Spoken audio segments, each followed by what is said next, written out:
높이 층수입니다. 먼저 대지 면적은 대지의 수평, 투영 면적입니다. 수평, 투영 면적. 간단히 평면적입니다. 평면적. 이렇게 지금 땅이 이러고 있다 그러면 대지 면적은 수평, 투영 그러면 위에서 내려다 봤을 때 이쪽 끝이 이만큼, 이쪽 이만큼 보이겠네. 그래서 이 면적입니다. 이 면적을 놓고 우리는 대지 면적이랍니다. 아까 이런 거 해봤죠? 몇 메타 나와야 돼요? 4m. 3m입니다. 반대편에 하천이 있습니다. 자, 가로가 10이고 세로가 10입니다. 대지 면적 얼마입니까? 아까 했죠. 얼마가 안 되니까? 4m가 안 되니까 4m를 만듭시다. 4m 만듭시다. 1m 후퇴. 그럼 이제 이 부분 대지 면적에서 제외. 얼마 된다? 9 곱하기 10. 대지 면적 얼마다? 90이다. 이런 얘기입니다. 소요너비의 못 미치는 도로와 건축선 사이 부분 대지 면적에서 제외한다. 대지 안에 도시에 쓰인 도로, 공원 등이 있으면 대지 면적 제외한다. 무슨 얘기냐 그러면 내 땅이 지금 이렇게 있는데 이렇게 딱 이런 땅 가지고 있다. 이런 땅이 있는데 대지 안에 도시에 쓰인 도로나 공원이 있다 그러면 자, 이게 가로가 10m고 세로가 10m다. 토지 면적 얼마라고요? 토지 면적.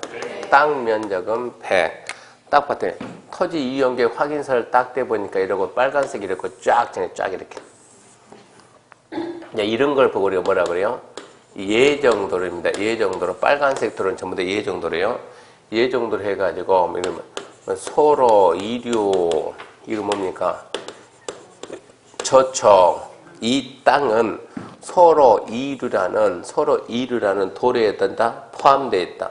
그랬을 때 이 부분의 면적을 어쩐다고? 대지 면적에서 제외한다는 얘기요. 또 이쯤 해서 이만큼에서 이렇게 해서 여기는 공원이다. 공원입니다.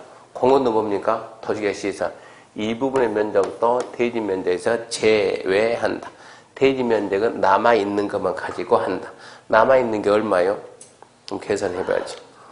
100에서 얼마 빼고? 이거 빼고. 근데 이거 어떻게 빼요? 캐드 작업 해가지고 뺍니다. 캐드 작업 해가지고. 일반적으로 누가 알려줘 그런 게 없으니까. 그러니까 그런 거 공부했던 사람, 그런 거 한 사람들 설계사무소 가면 걔들이 있으니까 걔들이 저렇게 계산해서 빼냅니다. 나머지 부분만 대지 면적이에요. 그래서 대지 면적은 대지의 수평, 투영 면적을 하는데 박사는 1번 소요 너비 미달 도로와 건축선 사이 부분 대지 면적 제외하고 2번 대지 안에 도시에 쓰인 도로, 공원 등이 있으면 그 부분도 대지 면적에서 제외한다. 그 다음에 2번 이제 건축 면적입니다. 건축 면적. 건축 면적은 건물 위에서 딱 내려다 봤을 때 건물이 대지를 얼마 정도 가리고 있는가 그게 건축 면적이요. 건물 위에서 내려다 봤을 때 항상 그거 이제 막내 잘 봐요. 밑에 있으니까 여기 있으니까 닦은 거 또 놔두고 하지 말고 알아서 막내 하기 귀찮으면 더 밑에 동생 하나 데리고 와요. 그럼 걔를 바꿔줄 테니까. 근다고 할머니가 할 수는 없잖아요.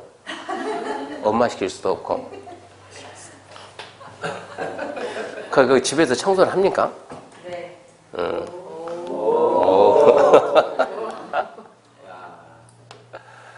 자, 이렇게 지금 대지가 있고 건축물이 있으면 건축물이 이러고 있다 했을 때 건축 면적은 건물 위에서 내려다 봤을 때 건물이 대지를 얼마 점유하는가. 그러면 이게 지금 벽이니까 벽에 포인트가 중심선 둘러싼 수평 투영 면적 이게 건축 면적이요. 그러니까 건축 면적에는 이미 뭐가 들어갔어요? 벽 두께가 이미 반이 들어가 있는 이게 건축 면적입니다. 근데 이렇게 1층짜리 건물이 아니고 봤더니 이렇게 2층이 이렇게 있다 그러면 이랬을 때 건축 면적은 위에서 보게 되면 자, 여기는 왼쪽은 이쪽 끝이 보이겠고 오른쪽은 이쪽 끝이 보이겠죠. 이쪽이 이 면적 이게 뭐가 됩니까? 이게 건축 면적이요. 그러면 얘는 뭐가 됩니까? 얘는 이제 1층 2층 얘는 1층의 무슨 면적이요? 바닥 면적, 1층 바닥 면적. 이렇게 하면 이렇게 벽 중심선 이렇게 한다면 이 부분은 뭐가 이 부분은 2층의 바닥 면적이 되는 거고 전체 보이는 부분은 건축 면적이 됩니다. 그래서 건축 면적은 그런 식으로 건물 위에서 딱 내려다봤을 때 건물이 대지를 얼마 정도 차지하고 있는가, 그게 건축 면적입니다. 지금 그렇게 말하세요. 넘어갑니다. 3번 바닥 면적인데 건축물의 각층 또는 일부로서 벽, 기둥, 기타 이하 유사한 격의 중심선 둘러싼 수평 뒷면적입니다. 바닥 면적은 쫙 보게 되면 각층 또는 일부로서, 자, 이 부분이면 이 부분 뭐라고요? 1층 바닥 면적, 여기는 2층 바닥 면적. 왜 각층 또는 일부로서 이런 말이 왜 나오냐 그러면 봐봐요. 이게 2층짜리 건물인데 평면도 보세요. 평면도로 봐가지고 이게 1층, 이게 2층, 지금 저 건물입니다. 이게 1층이고 이게 2층이다. 1층은 전부 다 슈퍼다, 슈퍼. 2층은 이거 나눠가지고 용도를 네 군데 이렇게 네 군데 쓴다 해가지고, 자, 여기에 따른 학원을 쓰고 우리는 학원, 여기는 당구장 합시다. 당구장. 중개사무소 갑이한다. 중개사무소 의리한다. 이랬을 때, 자, 1층의 바닥 면적은 1층 벽, 기둥 무슨 선이요? 중심선 둘러싼 게 중심선 둘러싼 수평 면적, 이게 1층 바닥 면적. 그러니까 1층 바닥 면적은 뭐하고 똑같아요? 슈퍼 바닥 면적하고 똑같아요. 이게 슈퍼 바닥 면적. 2층 바닥 면적이 다 있죠. 2층 바닥 면적은 2층 벽, 기둥 무슨 선이요? 중심선 둘러싼, 이게 2층 바닥 면적. 학원의 바닥 면적은 이렇게. 학원을 갖다 맡고 있는 벽, 기둥 무슨 선이요? 중심선 둘러싼 수평 투입 면적. 슈퍼 바닥 면적은 그 층의 전부죠, 전부. 학원 바닥 면적은 그 층의 일부죠, 일부. 이래서 바닥 면적은 다시 봐요. 건축물의 각층 또는 일부로서. 바닥 면적은 각층 또는 일부로서. 자, 우리가 건축 면적은 그냥 건축 면적 그러는데 여기까지 놓고 봤더니 바닥 면적은 그냥 바닥 면적 그러면 안 되겠네요. 이거는 뭐라고? 1층의 바닥 면적. 이건 뭐라고? 1층의 바닥 면적. 이건 뭐라고? 슈퍼 바닥 면적. 이 전체는 2층의 바닥 면적인데 이 부분은 뭐라고요? 학원의 바닥 면적. 여기는 뭐라고요? 중개사무소 갑의 바닥 면적. 그러니까 바닥 면적은 그냥 바닥 면적이라면 안 되고 뭐뭐의 바닥, 앞에다 땡땡 바닥 면적, 1층 바닥 면적, 학원 바닥 면적. 바닥 면적은 이런 말이 붙어요. 무엇의 바닥 면적이냐. 그래서 한 층에 전부 쓸 수도 있고 일부 쓸 수도 있으니까 각층 또는 일부로서, 그러면 각층 또는 일부로서 벽, 기둥, 중심선입니다. 중심선 둘러싼 수평 투영 면적. 그 다음에 다음 어느 하나에 해당하는 것은 제외한다. 그런 것은 나중에 2월달에 할 겁니다. 그러니까 지금 바닥 면적 개념만 좀 알아놓고, 우리는 합격하고 난 다음에 바닥 면적이라는 이 개념이 아주 중요해요. 바닥 면적. 왜 바닥 면적? 우리 중개사무소는 바닥 면적 합계입니다. 중개사무소는 바닥 면적 합계를 해가지고 그 면적이 500 기준에서 바닥 면적 500제곱미터 미만이다. 이상이다. 500제곱미터 미만이면 2종 근린 생활시설.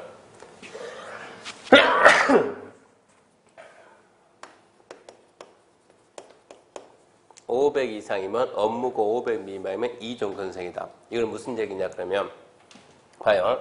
중개사무소 지금 갑이 있고 중개사무소 을이 있는데 얘가 먼저 들어가지고 1번으로 들어가지고 사무소 개설하고 얘가 2번으로 들어가지고 사무소 개설한다. 근데 여기에 뭐가 있습니까? 은행이 있다. 은행이 들었는데 예를 들어서 은행을 1번 줍시다. 1번.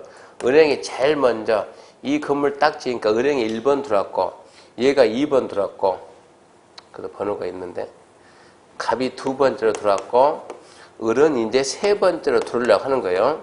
근데 1번 은행 면적이 얼마냐? 이게 170제곱미터다. 중개사무소 갑 면적이 얼마냐? 170제곱미터다. 나도 얼마 들어온다? 170을 들어간다. 얘를 놓고 봐. 얘를 갖다. 과연 얘가 여기에 들어올 수 있는가 없는가 보는 거예요. 들어올 수 있냐 없냐. 이거를 보려면 뭐를 봐야 되냐 그러면 건축물 용도 분류를 좀 봐야 됩니다. 바닥 면적 합계 저런 개념을 모르면 374페이지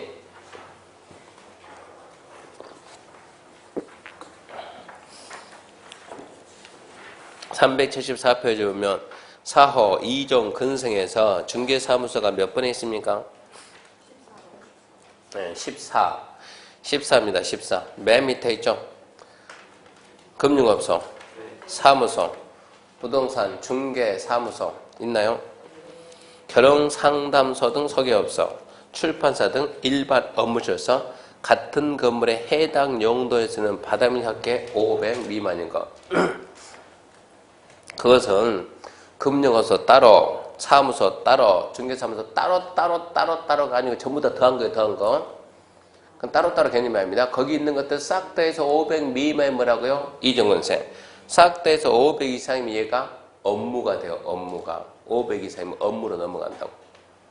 그러면은 봐요. 먼저 은행이 먼저 들어왔습니다. 은행이. 얼마 들어왔다고? 170. 은행이 먼저 170 들어왔을 때는 뭐로 들어왔어요? 이종근생으로 들어왔다고. 금융업소 해가지고. 두 번째, 중개사무소가 갑이 먼저 들어옵니다. 두 개 다면 얼마입니까? 340, 500이 안 됐죠? 얘는 뭐로 들어요? 이종근생 뭐라고? 중개사무소 들어오는 거예요. 지금 두 개 다면 얼마라고요? 340. 얘가 들어오면 얼마가 되는 거예요? 510이 되죠. 그러면 얘는 예정 근성이 안 되고 얘는 뭐가 된다고? 업무가 된다고. 업무. 용도가 뭐로 들어온다고? 업무가 된다고. 을이 갑이 있으니까 당연히 을 되겠지 이러고 착각하면 안 된다는 얘기요. 이 건축물은 이종 근생이 가능하니까 들어왔고 이종이 가능하니까 들어왔는데 얘는 이종이 아니고 뭐가 되니까? 업무가 되니까 여기에 업무 시설이 들어올 수 있는가 이거를 먼저 봐야 된다는 얘기입니다. 이거를 모르고 그냥 갑이 들어왔으니까 나도 되겠지 얘나 뭐 별 차이도 없는데 이 생각하면 문제가 생긴다는 얘기요. 항상 건축물 종류는 몇 가지가 있다고요? 28가지인데 28가지 용도 분류할 때는 뭐 바닥 면적에 합계를 한다. 뭐 바닥 면적 합계. 우리 건물에 학원이 있다. 학원은 뭡니까? 학원. 이종근생. 우리 건물이 몇 층짜리 건물입니까? 네, 몇 층짜리 건물입니까? 승강했지만 탔죠. 몇 층짜리입니까? 우리가 22층짜리 건물입니까? 참고로 우리가 수업하는 건 전국방송 나가는 거예요. 쪽팔리게 2층 이런 말 하지 말고. 몇 층이요? 22층짜리 건물인데 승강기도 몇 대 있고 뭐 12대씩이나 있고 큰 건물 아닙니까? 듣는 사람 몇 명 듣고 한 470명 수업 듣고 있고 우리는 그렇게 지금 하고 있다고 연구를 좀 해가지고 그러니까 우리는 22층 건물에 자 학원이 딸랑 여기만 있다는 뭔데 이종 근성인데 22층 건물을 다 뒤져가지고 학원이 또 있으면 다 더하라고 다 더해가지고 500 이상이면 교육연구 500 미만이면 이종 근생 이 건물에 아까 중개사무소하고 뭐 금융업소, 소개소 등등 다 더해가지고 500 미만이면 이종근생, 500 이상이면 업무시설 그 구분을 해야 된다고. 특이하게 그런 구분을 않고 합격하자마자 그런 우리가 여러분이 수업 시간에 배운 내용 가지고 나가서 중개하기는 택도 없어요. 실력이 딸려서 안 돼요. 합격하고 난 다음에 공부를 좀 다시 해야 돼요. 다시. 우리 배운 것은 뭐 대부분 시험 위주로 배웠고 그 내용 가지고 할 수는 있겠지만 벌써 계약해놓고 몇 주 기다립니까? 3주 기다리는 그런 문제가 나온다고. 3주 기다려 해결되는 경우도 있다고. 간판 달아놓고 현수막으로 또 걸어놓고 안 보이게 해놓고 그렇게 해서 뭐 용도 변경해가지고 그렇게 들어가는 복잡한 경우가 있으니까 공부 좀 많이 해야 돼. 그래서 건축물의 용도 분류는 뭐를 기준했다? 바닥 면적 합계를 기준한다. 합계. 그것 좀 알아놓고요. 그럼 바닥면이 뭐라는 거 알았고 이제 444페이지. 박스는 나중에 할 것이고 445페이지는 연면적이죠. 연면적. 하나의 건축물의 각층 바닥 면적 합계입니다. 바닥 면적 합계를 뭐라 한다? 연면적이다. 연면적. 바닥 면적 합계를 뭐라 한다고요? 연면적. 그러면 용적률 산정할 때는 다음 면적을 제외한다. 박스에 4개 있는데 아주 중요한 부분인데 지금 설명해봤자 안 돼요 이게. 지금 설명해도 안 되니까 지금은 바닥 면적 합계를 연면적이라 한다. 그렇게 말고 5번 높이는 패스. 지금 볼 만큼 중요한 거 없습니다. 쭉 넘어갑니다. 어디까지 갑니까 하면 448페이지입니다. 448페이지. 4번 대지 분할자인데 대지 분할자는 우리 국토개혁법 시간에 개발행위 배웠죠. 개발행위. 국토개법 시간에 개발행위 배웠어요? 안 배웠어요? 배웠죠. 개발? 지구단위. 개발행위? 그럼 5개가 쫙 나지. 개발행위 그럼 뭐라고? 건, 물, 토지형질 변경, 토지 채취, 토지 분할. 잘 봐요. 이렇게 건축물이 있으면 뭐라고요? 건축물이 있는 땅, 대지. 건축물이 없는 땅, 토지. 나누는 게 뭡니까? 분할. 이게 토지 분할을 규제하는데, 건축물이 있는 대지 분할은 무슨 법에서 규제하냐? 건축법에서 규제하고, 건축물이 없는 토지 분할은 국토 계획 및 이용에 관한 법률에서 규제합니다. 그러니까 지금 건축물이 있는 대지 분할은 건축법에서 규제하는데 어떻게 할 겁니까? 지금 이 부분을 지금 우리가 공부한다 이 얘기입니다. 건축물이 있는 토지 분할은 국토계획법에서 규제한다. 허가를 받아 할 거냐? 그냥 할 거냐? 지금 얘입니다. 얘. 그래서 1번 대지 분할 제한 면적 해가지고 건축물이 있는 대지는 다음 규모 이상 범위 내에서 조례가 정하는 면적에 못 미치게 분할할 수 없다. 주거 기타, 주거하고 이외가 기타의 기타. 주거 기타 60, 상업공업 150, 녹지 200. 그런 대로 출제가 잘 됩니다. 그럼 어찌해야 돼요? 외워야 돼요? 암기해야 돼요? 둘 중에 하나. 외우든가 암기하든가 좌우지간 하긴 해야 돼요. 간단해. 주거 기타 60, 상업공업 150, 녹지 200. 숫자가 시험 문제 그런 대로 잘 나와요, 그게. 그 밑에 대지 분할 제한 기준 것은 6월달에 중요하지 않습니다. 그 다음에 5번 대지 안의 공지. 대지 안의 공지 그 말하고 공개 공지 그 말만 안 헷갈리면 돼요. 대지 안의 공지. 아까 공개 공지 뭐예요? 공개된 오픈된 공지 휴게소. 그러면 대지 안의 공지는 자, 이런 제도가 있습니다. 도로가 있고 도로가 있어요. 중간에 이렇게 대지가 이런 게 있어요. 이렇게 지금 1번 필지, 2번 필지, 3번 쫙 있으면 자, 이 선은 무슨 선? 건축선. 무슨 선? 인접대지 경계선. 건축을 할 때 건축선에서 띄우세요. 인접대 경계선 띄워요. 왜 띄워요? 법에서 띄우라고 한다고 띄우라고. 얼마를 띄워요? 자, 띄워가지고 이러고 건축하면, 자, 건축을 이러고 건축하게 되면 옆에 빈 땅이 남습니까? 안 남습니까? 남죠. 이걸 보고 대지 안의 공지. 건축선에서 일정 거리를 띄워. 인접대 일정 거리 띄워. 후퇴 건축하면 빈 땅 남는다. 이걸 보고 대지 안의 공지라고 합니다. 대지 안의 공지. 밑에 박스 잔뜩 있는데 그 박스가 시험에 몇 번 나왔습니까? 단 한 번도 안 나왔어요. 중요합니까? 안 중요해요. 그 박스는 보면 안 되고 대지 안의 공지가 뭐냐? 그건 제도를 알아야 된다고. 그걸 알아야 나중에 건조대 높이 막 이런 말 해요. 주부 복대 미대 막 이런 말 한다고. 도대체 무슨 말 하는 거 해가지고 그런 거 할 때 나중에 알아보려면 대지 안의 공지가 뭐라는 거 알아야 돼요. 대지 안의 공지가 뭐라고? 건축선에서 일정 거리 띄우고 인접대지 경계선 일정 거리 띄워가지고 대지 안에 뭘 만들어놓는다? 빈 땅 남겨놓는다. 그게 대지 안의 공지. 그렇게 말하고. 넘어갑니다. 넘어가면 이제 6번 해가지고 6번. 맞벽 건축. 그건 필요가 없고. 7번 높이 제한인데, 높이 제한 1번. 가로구역에서. 건축물 높이 제한인데, 가로구역에서 높이 나오는데, 가로구역이란 도로로 둘러싸인 일단의 구역을 우리가 가로구역. 도로로 둘러싸인 일단의 구역을 가로구역을 한다. 이런 얘기죠. 쫙 도로입니다. 도로. 이걸 보고 뭐라 했다 우리가? 가로구역. 이게 뭐라고요? 가로구역. 하나의 가로구역을 단위로 정비사업하면 무슨 사업? 네, 가로주택 정비사업. 이 건물의 높이는 50m다. 이 블럭은 70m. 이렇게 정해줄 수 있다고. 이걸 보고 우리가 가로구역 따위 높이잖아. 한 블럭 따위로 건축물의 높이를 이렇게 정할 수가 있다. 이런 얘기입니다. 1번. 허가권자는 가로구역을 단위로 다음 사항을 고려해서 건축물 높이를 지정 공고할 수 있다. 가로구역 단위로 높이 정할 수 있다 없다? 시험에서는 통합건설은 가로를 단위로 건축물 높이를 지정공고할 수 있다. O입니까 X입니까 물어본 것이 아니고 그런 제도 있다고요 없다고요? 있다고요. 있다. 그런 제도가 있다 그러가라고. 더 보지 말고 밑에 8번입니다. 8번 1조등 확보 높이자입니다. 1조등 확보 높이자는 그 말은 햇빛 보고 살죠. 햇빛. 좀 햇빛 보고 삽시다. 1번이 전용주거 일반주거 넘겨봐요. 전용주거 일반주거 그 다음 뭐가 있습니까? 2번이 공동주택 그 다음에 3번이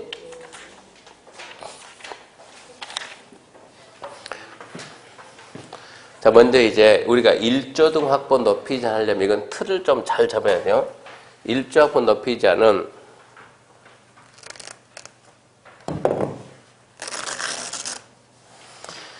햇빛 보고 살자 이런 얘기니까 이것은 틀을 좀 잘 잡아야 돼. 틀을.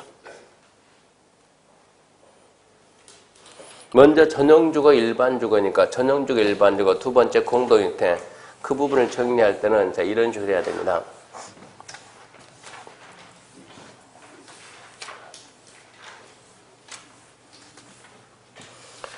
먼저 전국을 생각해야 돼요. 전국 어디에다가 1조 확보 높이지 않을 건가 판단해야 되니까 자 먼저 전국도를 생각하면 전국입니다. 전국. 그러면 전국은 첫 번째 무슨 지역이요? 도시죠. 도시지역은 다시 어떻게 구분돼요? 주거죠. 주거지역은 다시 어떻게? 전용주거 1종이죠. 일반주거 1, 2, 3종. 준주거. 일단은 주거지역 이렇게 구분되고 그 다음에 상업지역. 상업지역은 중심상업, 두 번째 일반상업, 세 번째 유통상업, 네 번째 근린상업. 그리고 무슨 지역? 공업지역. 하나, 둘, 셋. 전용구, 일반구, 중공업. 그 다음에 녹지지역. 뭐라고요? 보, 생, 자. 보존녹지, 생산녹지, 자연녹지. 1번이 도시지역이면 두 번째 무슨 지역이요? 관리지역. 관리지역 뭐가 있다고? 개, 생, 봉. 세 번째 뭐가 있어요? 농림. 네 번째 뭐가 있어요? 자연환경 보존지역. 여기서 여기까지 뭡니까? 전국입니다. 전국. 전국토에다가 우리가 이제 높이자 하는데 뭐의 높이자? 건축물의 높이자. 그러면 건축물의 종류는 몇 가지가 있다? 28가지가 있는데 자 어떻게 건축물 높이를 제하느냐? 지금부터 하는 것은 이제 1조.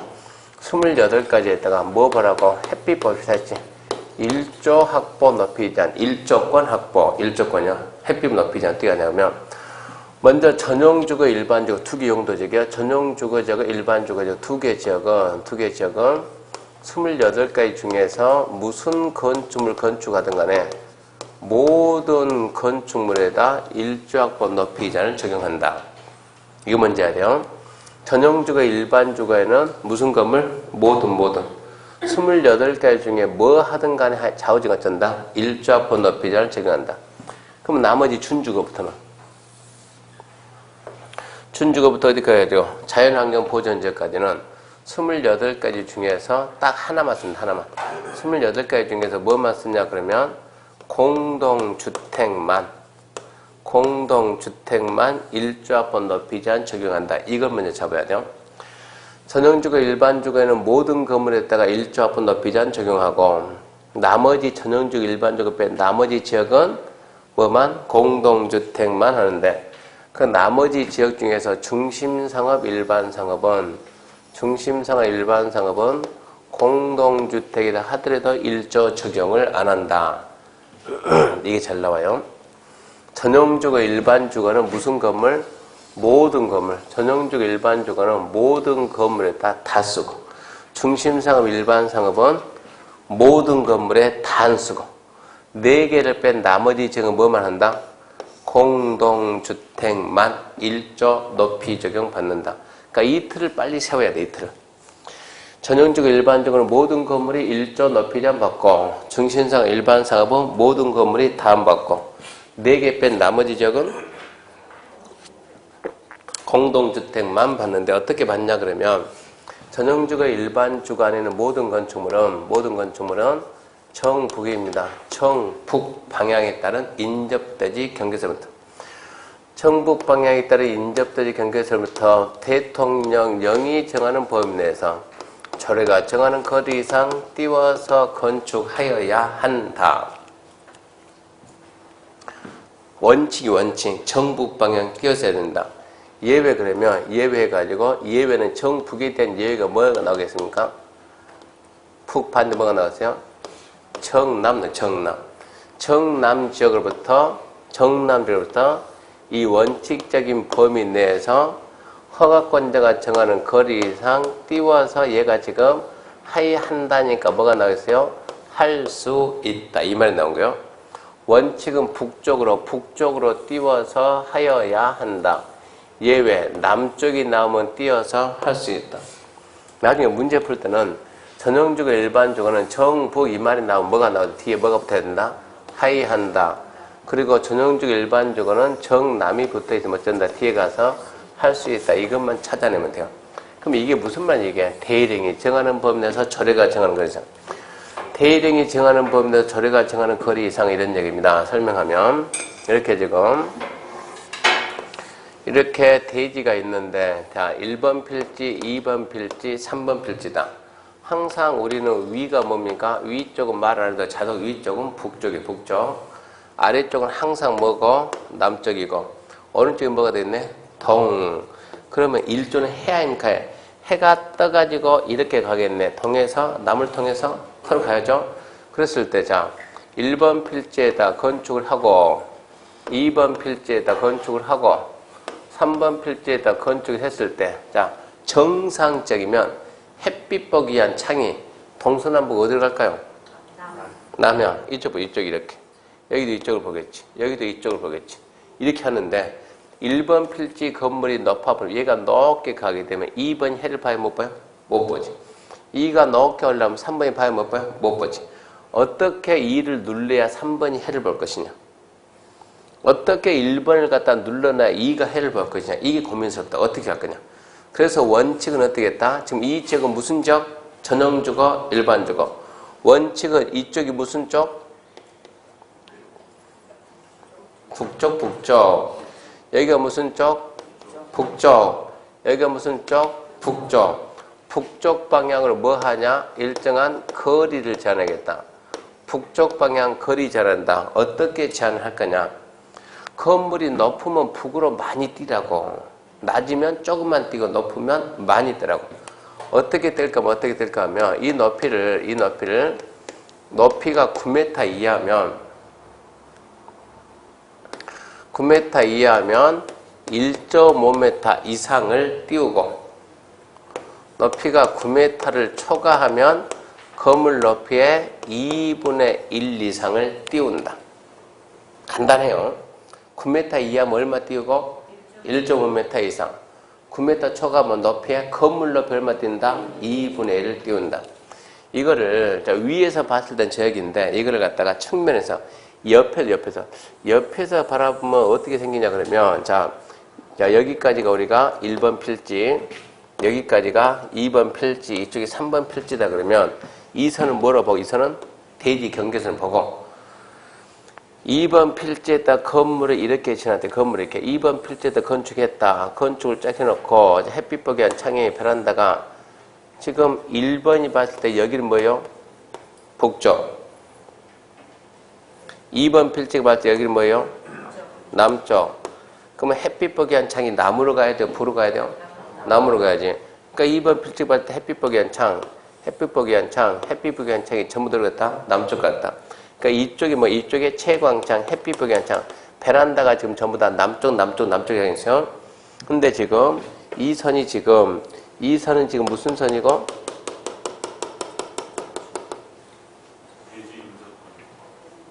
네 땅하고 내 땅하고 경계선은 뭐라고? 인접대지 경계선. 자, 그런데 1번 필지의 건물이 이렇게 높게 올라가 버리면 이쪽에서 해가 들어올 수 있어요, 없어요? 없다니까. 어떻게 막을 거냐, 어떻게? 어디서? 전형적으로 일반적으로 어떻게 막을 거냐 해가지고. 자, 여기를 기준으로 여기가 몇 미터? 여기가 9m다, 9m. 지금 여기가 몇 m라고? 9m라고. 9m 기준 놓고 밑으로 위로 가잖아요. 자, 9m 쫙, 9m까지 쫙 해가지고 9m 밑으로는 건축을 할 때 북쪽으로 얼마를 띄워라, 북쪽으로 1.5m를 의무적으로 띄우라고. 이렇게 1.5를 띄워가지고 건축하라고.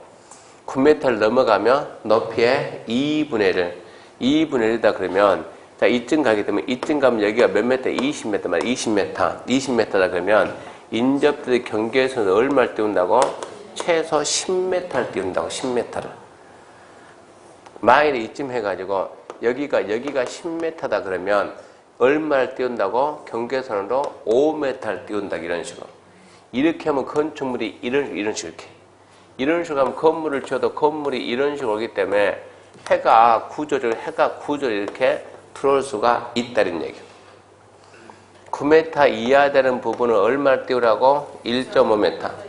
9m를 넘어가면 얼마 띄운다? 높이의 2분의 1. 그렇게 하게 되면 뒷집이 햇빛 보는데 별 지장이 없다 이 얘기입니다. 근데 우리는 지금 대령, 이게 이거라고 지금. 높이 9m 이하 되면 북쪽으로 얼마를 띄우세요? 1.5 이상. 높이 9m 초과되는데요. 그래요. 건물 높이에 2분의 1 띄우세요. 이게 우리 시험 몇 번 났습니까? 우리 시험 몇 번 났을까요?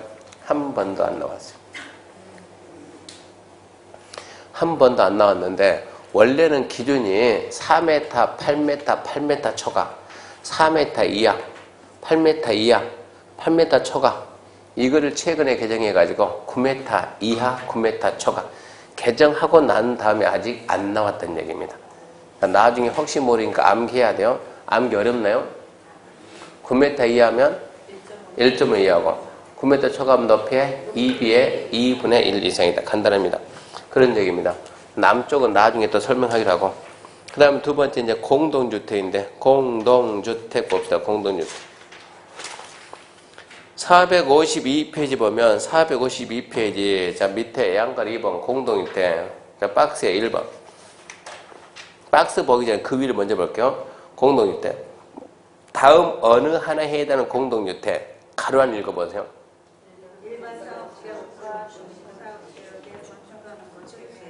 그게 주로 답 나. 거기서 주로 답 나온다고.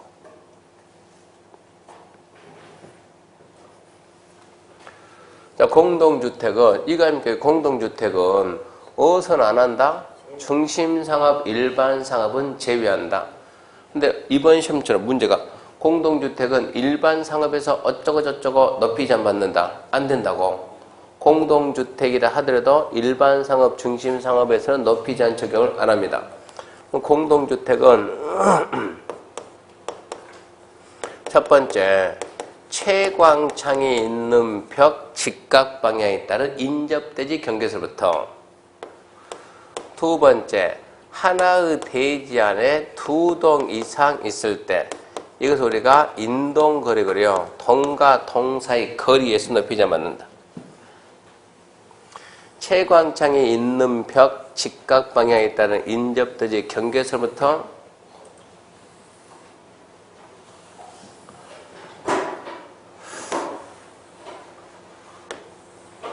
오늘은 평소보다 좀 더 처지지 않나요? 금요일이니까. 제가 컨디션이 이상한가 좀 몸이 자꾸 처지려고 그러는데 아프려고 그러는가 이제 30밖에 안 됐는데 제가 봤을 때는 이 온도가 좀 약간 더운 것 같아요. 제가 봤을 때는 이 몸이 처지는 것은 차라리 약간 추우면은 정신은 말짱하거든요. 몸은 약간만. 근데 지금처럼 딱 이 정도 분위기는 이것은 몸은 따뜻해. 강의실은 따뜻한데 몸이 처져 이러면. 그러니까 온도 조절 좀 잘 해야 돼요. 아니면 제가 어디서 확 벗든가. 자, 그러면 봐봐요.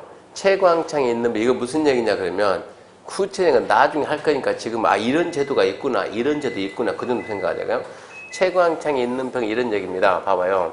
자, 여기에 1번 필지가 있고 여기에 2번 필지가 있고 여기에 3번 필지가 있다. 필지가 3개 있는데 2번 필지에다 이렇게 공동주택을 지었다고 합시다. 공동주택에는 뭐가 있습니까? 그러면 첫 번째 뭐가 있어요? 아파트가 있고 또 뭐가 있어요? 연립주택 또요 다세대 또요 기숙사 공동주택에 뭐가 있는지도 모르는 사람들 앞에서 공동주택이 어쩌고 저쩌고 말이 안 되는 거예요, 여러분. 공동주택에 4개 있다는 전제하에서 자, 이 건물의 높이는 몇 미터까지 가냐? 그러면 햇빛 보기 위한 창이 어느 쪽을 가냐? 어느 쪽을? 이쪽을 갔다 이쪽 이렇게. 이게 햇빛 보기 위한 창이다. 이게 뭐라고요? 채광창. 그러니까 이쪽이 앞베란다, 베란다 이쪽을 보고 있다 그러면 이 건물의 높이는 몇 미터까지 갑니까? 물어보면 채광창에 있는 이 벽 직각 방향에 따른 이 선이 뭐라고요? 인접대지 경계선. 이 선까지 얼마를 띄울 거냐? 띄우는 거리입니다. 띄우는 거리. 띄우는 거리에 몇 배까지 가냐? 2배입니다. 2배. 띄우는 거리 몇 배 이하? 2배 이하. 몇 미터 띄울래요? 말해봐요. 몇 미터 띄우고 싶어요? 10m 띄웠다. 10m. 그러면 높이는 2배니까 얼마 간다고요? 20m까지. 20m까지. 근데 이 건축물을 건축하는 이 지역이, 이 땅, 이 지역이 근린 상업지역이거나 준주거지역이면, 근린 상업이나 준주거지역이면, 그러면 4배까지 갑니다. 4배까지. 4배까지 간다. 몇 미터입니까? 저거 40m까지, 40m까지. 근데 이 건축물이 그 중에서 다세대다, 다세대. 건축물이 다세대 주택이면 인접대지 경계선에서 채광창이 있는 벽까지 얼마 띄우냐? 1m 이상으로서 조례가 정하는 거리 이상만 띄우면, 이 조건만 갖춰주면 아까 몇 배 쓴다고? 2배. 클린사 준정은 몇 배? 4배. 이 규정을 안 써도 좋다는 얘기입니다. 이게 채광창이요. 채광창에 있는 벽 직각 방향에 따라 인접대지 경계선까지 띄우는 거리의 몇 배 이하다? 2배 이하다. 10m 띄었다. 몇 m다? 20m다. 근데 그 지역이 근린상업 준주거지면 4배까지 간다. 40m까지 간다.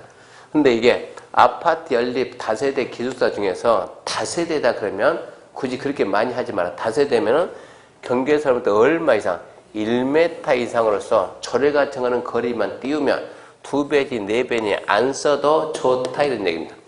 그러면서 기숙사는 처음부터 적용하지 않는다 이래요. 그래서 공동주택의 채광창 그러면 2배, 근린상업 준주거 4배, 다세대 1m, 기숙사 적용 하나. 이거를 자꾸 반복하는 거예요.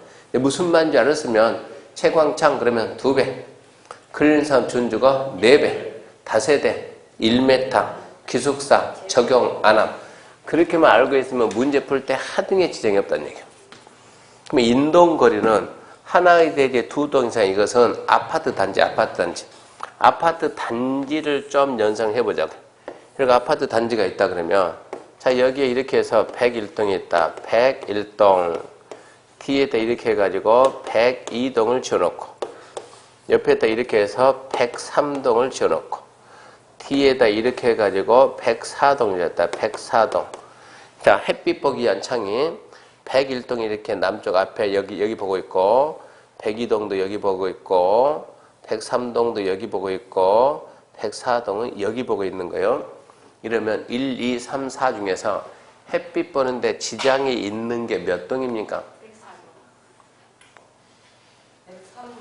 1동, 2동, 3동, 4동 중에서 이게 지금 햇빛 보기 위한 창 베란다. 이게 베란다면 햇빛 보는데 문제가 생기는 게 몇 동이요? 102동이지, 102동. 101동이 가르면 102동 못 보잖아요. 얘는 가리는 게 있어요, 없어요? 있어요, 없어요? 없다니까. 102동이 문제죠. 그러면 어떻게 해야 102동을 갖다 햇빛 볼까? 101동이 높으면 102가 볼 수 있다, 없다? 없다. 그러니까 102를 낮춰라. 말이 됩니까? 1이 먼저, 2가 먼저요? 1이 먼저지. 내가 높게 지었는데 네가 옆에 붙어가지고 낮추라 그러면 안 되지. 내가 높으면 네가 멀리 가야지, 멀리. 해볼 만큼 멀리 가라고. 그렇게 하면 된다는 얘기요. 얘가 얼마만큼 가야 되겠냐 이런 얘기요. 이래서 나오는 게 채광창에 있는 벽 직각 방향에 있는 건물 높이가 몇 메타냐? 100m다. 건물 높이에 얼마를 띄우냐? 0.5배를 띄워라. 그러면 햇빛 본다. 그러니까 몇 메타 띄우라고? 니는 50m 띄우라고. 앞에 건물 높이의 절반을 띄웠는다. 절반 띄웠다. 50m요. 두 번째, 이게 앞베란다. D는 베란다가 있는 건 아니요. 채광창이 없는 벽이 없는 벽. 여기는 무슨 벽? 측벽. 채광창이 없는 벽. 무슨 벽? 측벽. 이렇게 마주보고 있으면 여기는 몇 메타 띄우냐? 8m를 띄워야 돼. 8m를. 측벽하고 측벽이 마주보면 여기 몇 메타 띄우냐? 4m 띄우는 거예요. 4m. 이렇게 해가지고 동과 동 사이에서 일정한 높이가 제한된다고. 몇 배? 0.5배. 몇 메타? 8m. 몇 메타? 4m. 이런 숫자 암기하라고 절대 안 해요. 앞에서 그러니까 그리면 무조건 따라서 그리려고 하지 말라니까. 그리려고 하지 말고 보기만. 이런 걸 보면서 뭘 느껴요? 하나의 대지에 두 동 이상이 있으면 뭐 한다? 동과 동 사이 거리에서 높이가 제한되는 경우도 있다. 그 정도 말하는 얘기입니다. 이걸 뭘 한다? 인동거리한 높이 제한한다. 그런 제도가 있다 이런 얘기. 그래서 공동주택은 그렇게 제한하고 453페이지 3번 예외. 그 예외는 지금 봐봤자 아무 도움 안 됩니다. 의미 없어요. 넘어가요. 455페이지 특별 건축구역은 6월 달에 할 겁니다. 6월 달에 중요하지 않습니다. 그 다음에 쭉 넘어가게 되면 463페이지 건축협정. 올해 처음 신설된 도입된 제도고 물론 올해 시험이 안 나왔는데 제가 봤을 때 이게 시험에는 별 볼일 없는데 합격하고 난 다음에 이게 이런 게 나중에 돈이 되는 거예요. 돈이. 합격하고 난 다음에 가만히 앉아있으면 물건 안 옵니다. 우리가 없으면 만들어. 건축협정이면 건축협정이라는 게 이게 지금 그런 제도를 어디서 쓰냐 그러면 구도시에서 지금 큰 도로가 옛날에 큰 도로가 이렇게 하나 있었고 옛날 도로 큰 도로가 있었고 이게 조그만 도로 이렇게 작은 도로 이러고 있다 그러면 이런데 이제 건물들이 이렇게 땅들이 이렇게 이렇게 땅들이 이렇게 있다 옛날 땅들이 이렇게 있다. 근데 얘는 이렇게 있다. 그러면 자 또 하는데 여기 이렇게 도로가 이러고 도로가 이렇게 있어가지고 이 도로에 있어서 이렇게 있으면 잘 봐봐요. 이 중에는 맹지가 있고 맹지가 아닌 게 있어요. 맹지입니까? 아니지. 맹지 아니요? 이 맹지 걸렸지 얘는. 얘 맹지 아니요? 붙었죠 이렇게 좀 길렸다고. 맹지가 아니다고. 얘 맹지 걸렸네. 아니네. 맹지네. 도로가 여기까지 왔으니까 이렇게 있으니까 맹지 아니고 세 개가 맹지예요. 맹지. 옛날에는 여기에다 건축해서 안 했어요? 했다고. 옛날에는 맹지라는 개념이 뭐가 있으면 집 짓고 살면 그만이지. 옛날에는 이렇게 해서 그냥 집 짓고 살았다고. 앞에 사람한테 땅 좀 쓸게 살았다고 해가지고 죽었어요. 이미 그 부분 다 끝났다. 어떻게 할 거예요 이거.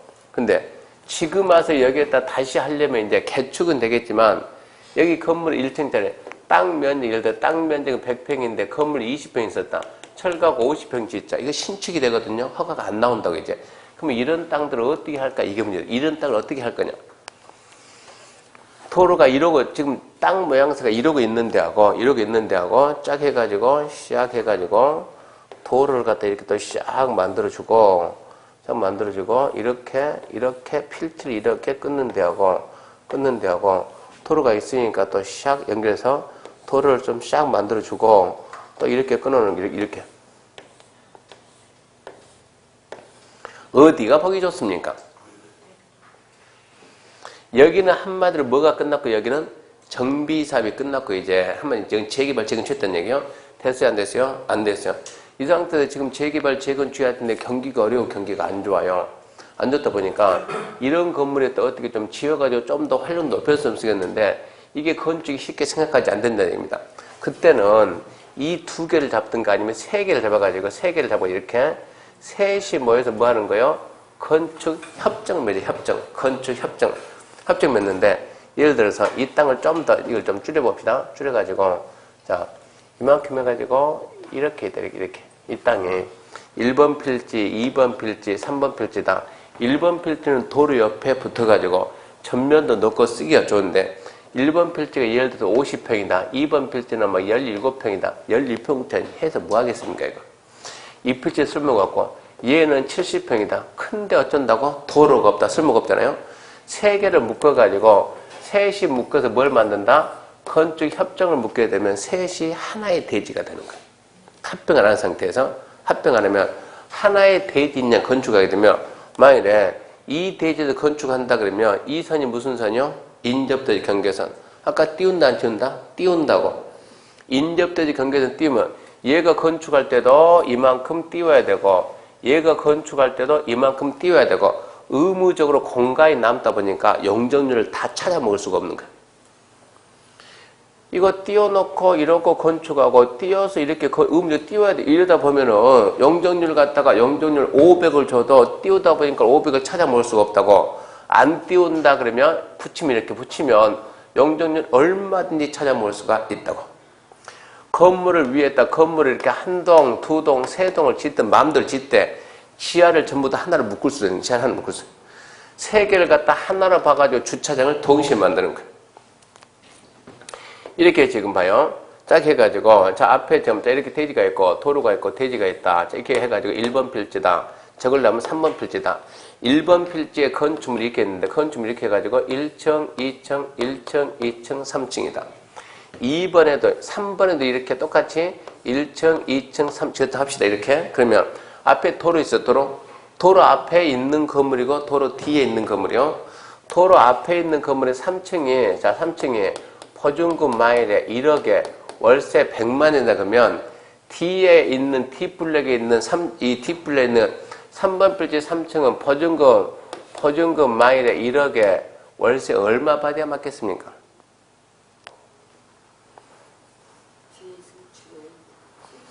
뒤에 있는 거니까 지금 앞에 건물이 앞에 도로변에 있는 게 100이다 그러면 도로변 뒤에 있는 것은 100보다 늘어나겠어요? 줄어들겠어요? 줄어들겠지. 100이다 그러면 누가 이걸 거 사겠냐고. 한 얼마 할까요? 70 할까요? 안 갈 것 같아요. 한 50 할까요? 그것도 비쌀 것 같아요. 50에 갔다고 합시다. 이렇게 하게 되면 자 예를 들어서 얘는 200이고 얘는 300이고 얘는 100이고 얘는 70이고 얘는 50이다.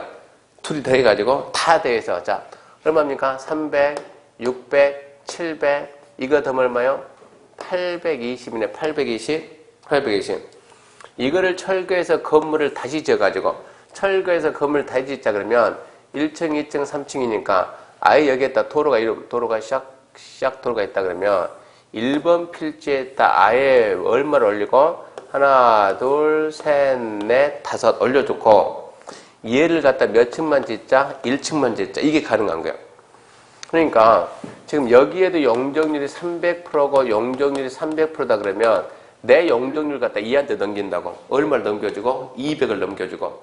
그럼 여기다 용적률 얼마를 여기다 용적률을 500을 쓰고 용적률 100 쓰게 되면 어느 게 더 유리하겠냐 이런 얘기요. 전면에 많이 짓는 게 무조건 유리. 이렇게도 할 수가 있다는 얘기요. 하나만 가지고 주차장이 안 되는데 둘 하게 되면 주차장 만들기도 쉽다. 이런 제도를 보고 어려운 뭘까? 건축 협정이라는 협정제도. 그럼 우리는 주 타깃이 뭔데? 중개인데 여기서 중개 물건이 나와요 안 나와요? 이런 거 했다 그러면 나오겠지만 그 전까지는 안 나오죠. 그러니까 우리는 지금 뭐 때문에 봅니까? 뭐 때문에? 중개인데 웬만하면 중개한다 하지 말고 누가 물어보면 무슨 공부합니까? 물어보면 부동산 공부한다 그래요. 중개사 공부한다 그러지 말고 꼭 중개해서 중개해야 된다. 우리 거기 공인중개사 시험 공부하게 되면 중개사법 47조 3항 봤나요? 앞전에 공부했던 사람들 안 봤나요? 제일 뒤에 분 잘 들으세요. 제일 뒤에 분 중개사법 47조 3항에 뭐가 있는가? 4항이 아니라 3항 잘 써놔요. 40조 3항이면 공부해서 시험 볼 겁니까? 합격할 겁니까? 잘 들어야 돼요. 자, 47조 3항 보면 뭐가 있냐? 공인중개사 시험에 합격한 자로서 자, 공인중개사 시험에 합격해서 합격 공인중개사 시험에 합격한 자로서 합격 후 3년 내에 개업을 하지 아니하면 10년 이하의 징역 10억 이하의 벌금에 처한다. 그 조항이 있다고. 그래도 할 거예요? 안 할 겁니까? 말이 안 되는 것이 아니고 이제 공부할 거냐고 안 할 거냐고. 진짜 있어 못 봤습니까?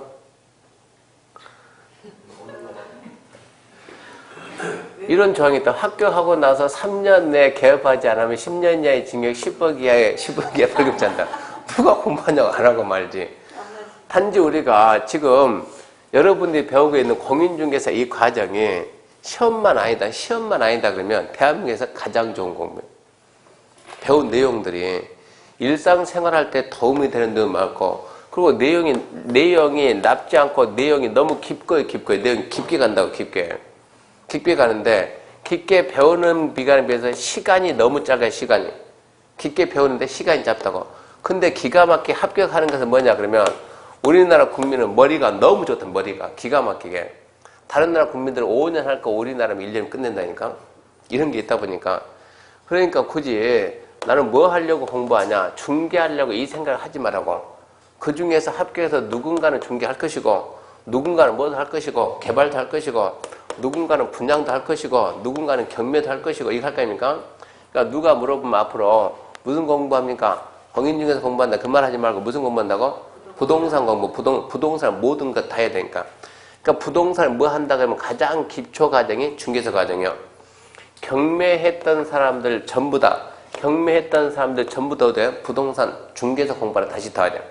경매학원 가서 몇 번 배우다 보니까 재밌는데 처음에는 재밌는데 하면 할수록 자기가 돈 되는 거, 돈 안 되는 거는 진짜 재밌어요.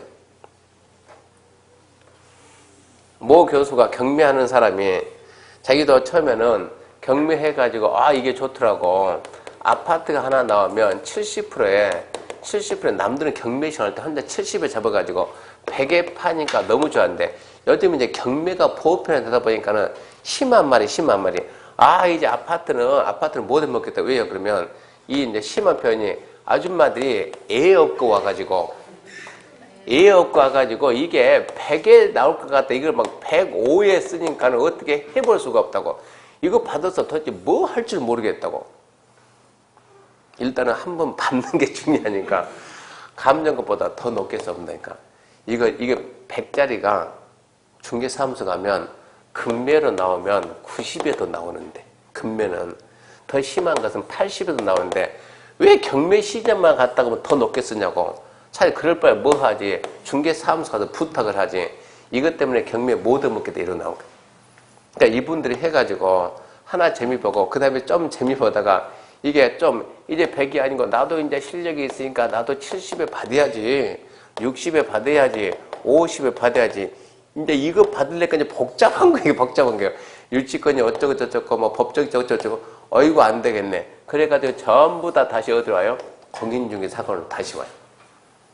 우리가 배우는 게 민법 배우고 개론 배우고 공법 이런 내용들이 부동산에 대한 가장 기초적인 내용인데, 내용을 좀 많이 배우고, 그러니까 많이 넓게도 배운 데다 이게 더 깊이까지 간다고. 그러다 보니까 그렇게 쉬운 내용들은 아니다고.